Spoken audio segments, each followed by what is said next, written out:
There's hair in my mouth. Oh, that's one of the things with having longer hair. It just like gets everywhere. Welcome to the practice log. Sorry about that. Let's not waste any time. Let's go ahead and get to the chair and I'll explain what we're doing today. I'll see you there. Back to it. Bach to it today. Today's gonna be chocked full of Bach. A Bach chalk day. We're working on BWV 1001. I am just so close to getting that Presto. No, I'm not. That's just a fib. I'm sorry. I shouldn't do that. It'll be like episode 250 before that is done. Before the whole sonata is done, I mean.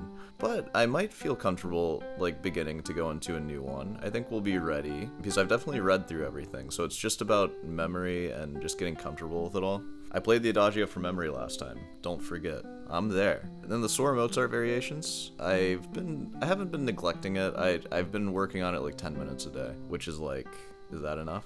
No, probably not. Yeah, and I think we're gonna watch a video today because I'm gonna be going to the beach soon. I'm not gonna be able to watch any videos while I'm there. I am gonna bring my camera equipment and stuff so I can still film practice logs, but it's gonna be a whole lot of talking. So I'm gonna kind of put off all my talking videos for that. I'll still do a few. I mean, there's plenty of stuff to talk about. So, you know, ask questions. Got any questions for me? I have some lined up anyways, but not today. Okay, let's go ahead and make our way to the piano bench and let's start practicing. I am going to warm up with scales as usual. So let's just jump right into it. I'll see you on the other side.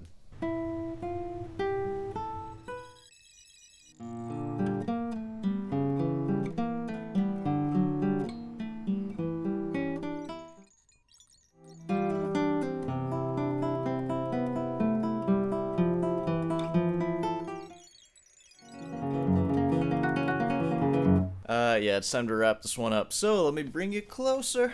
Well, as you know, I've been working a lot on memory for 1001. I haven't played the Siciliana in a while, and I did actually focus a bit on memory for that. It's not anywhere near memorized yet, so how about I play that for you?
Okay. I don't think that one has improved very much. Also, do you hear that noise back there? What is that?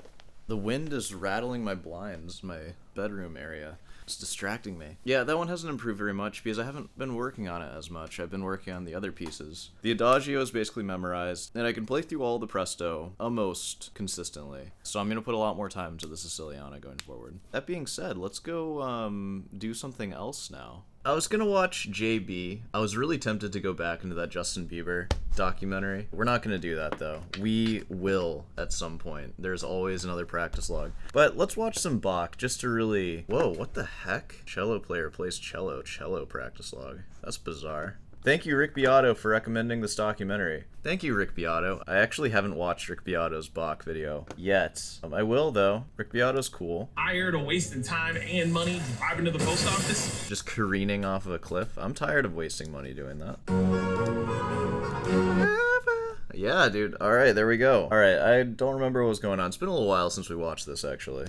We know pitifully few hard facts about Bach. There's very little to go on, and hard facts. We know very few. We know that he was dropping bombs, like over 1,000 of them. a handful of personal letters. But as in any good detective story, it's often the gaps, the seeming contradictions in the tale, that are as suggestive and intriguing as the hard evidence. God, none of these statues are very flattering of Bach. We do know that Johann Sebastian was born on the 21st of March, 1685, in Eisenach, in the middle of modern day. Whoa, I said that right in my reading thing. Eisenach. Whatever. But close enough. God, it looks cold there. You guys want to live there? Oh, man. This is the so-called Bach House, now a museum devoted to him. Until recently, it billed itself as the house where Bach was born and where he grew up. We now know that's definitely not the case. What's the point of the Bach house, then? He didn't grow up there? What? Tear it down. Why is it there still? With so much of his life, exactly where Bach was born remains a mystery. According to the last one, he was born in a manger. Sebastian was baptized here at 2 days old in St. George's Church in Eisenach. Later, he sang here in the choir. As a child, he's said to have had an unusually fine treble voice. 200 years before him, there was another chorister who stood in exactly the same place. Now, that was Martin Luther, and Luther created a revolution here in this part of Germany. He sure did. He really stirred things up, didn't he? Bach's whole life was to be profoundly influenced by Luther's Reformation. I think a lot of stuff was. Luther set in train a new way of worship. It totally transformed the role of language and music in church. That's a really funny point. All this music was like liturgical. It was all played for the church, and now I feel like everyone who plays Bach is just played by a bunch of atheists, a bunch of godless art majors. It's kind of funny how that works, huh? That's the downfall of society, isn't it? The atheists have just taken over Bach. Luther preached his Reformation here in the Georgenkirche in 1521. Actually, he hadn't gone far. In fact, in the greatest of secrecy, Luther was in hiding up here in the Wartburg, the imposing castle that looms above the town of Eisenach. Dude, he was hanging out in Julian Bream's house. He was like, Julian Bream, I gotta hide. Let me hide in your dungeon. Maybe he can practice guitar. His Reformation had made Luther the most wanted man in Europe. So this is a little room where Luther lived. He had a picture of himself in his room. He's got quite the ego on him, huh? This is kind of similar vibes, isn't it? But my mother did paint this, so you know. Fun fact, that painting is held up by my carbon monoxide detector. Imprisoned really for his own good, because he was on the run from the Pope, from the Emperor. From the Popo? From the Popey-wopey? He was desperately constipated.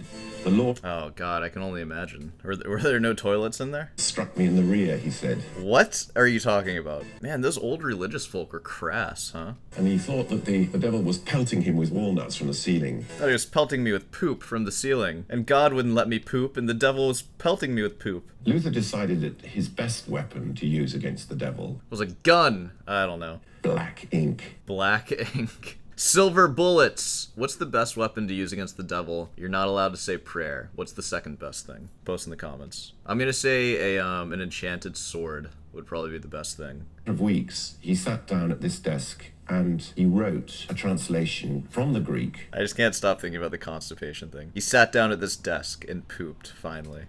And... I'm sorry. He wrote, and it wasn't just in any old German. He decided that he needed to amalgamate 18 different dialects. In effect, he established the roots of the German language as we know it. Not only did Luther want the Bible to be in the language of the people, he also wanted them to be able to join in the music something that in the Catholic Church was much more the province of trained choirs. I mean, I don't know if everybody should join in the music. I think you need to study for years before you're allowed to be heard. That's my opinion, guys. I'm sorry. Luther was convinced that music added extra expression and eloquence to the biblical texts. Facts. The notes make the words come alive, he wrote. Without music, man is little more than a stone. Yeah, dude. I don't know, that's a funny way to put that. So the words appealed to the intellect and music appealed to the passions.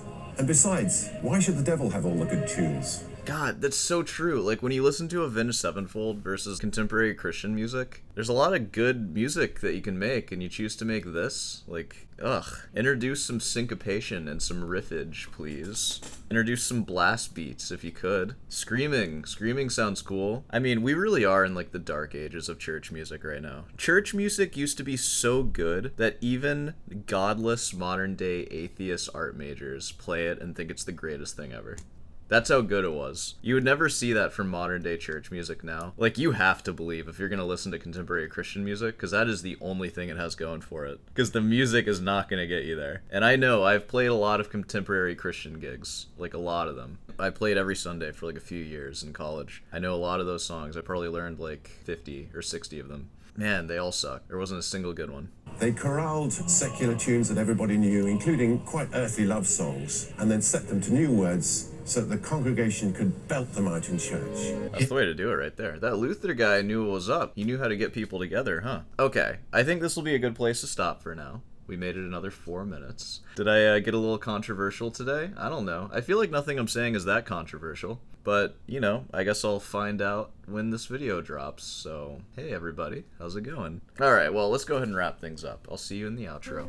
Hey, well, if you made it this far, you're probably pretty cool. So, you know, be sure you're subscribed. Leave a like if you can. Hey, want some guitar lessons? I'll teach you how to play guitar. Classical only. No rock. None of that devil stuff. Only classical. Hey, have a question about anything? Feel free to leave a comment, or you can just say hi, that's okay too. And I'll even give your comment a heart, because that's the kind of guy that I am. Alright, well, I'm gonna go start my day. I have to pay my taxes. Be sure you get your taxes done, guys. It's getting around that time.